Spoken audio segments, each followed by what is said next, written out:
Welcome to TSplus Remote Access, the smarter alternative to Citrix and Microsoft RDS.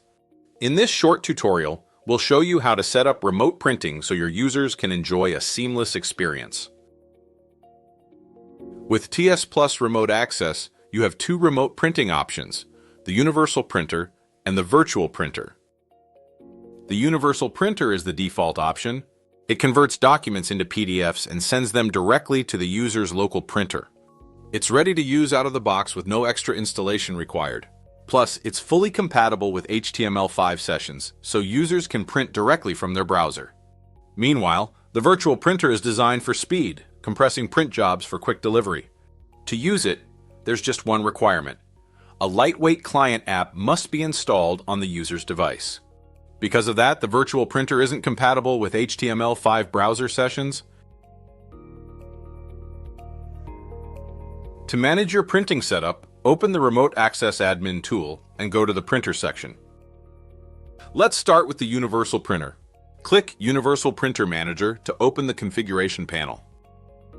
From here, you can access the Printer Properties window. It includes multiple tabs, giving you full control to customize and optimize your printing experience. In the General tab, click Preferences. This opens a set of options where you can adjust page size, orientation, or number of copies.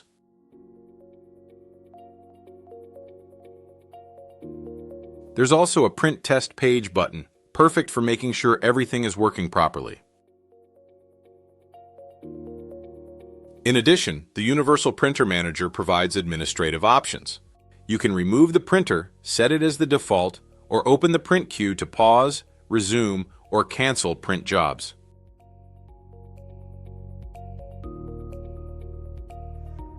Now let's look at the Virtual Printer. To manage it, go back to the Printer tab and click Virtual Printer Manager. Here you can see if the printer is installed, apply updates, or reinstall it if needed. It's also possible to set it as the default, access the Properties window, and manage the print queue, just like with the Universal Printer. Thank you for watching. To learn more about printer configurations in TSplus Remote Access, explore our technical documentation at tsplus.net.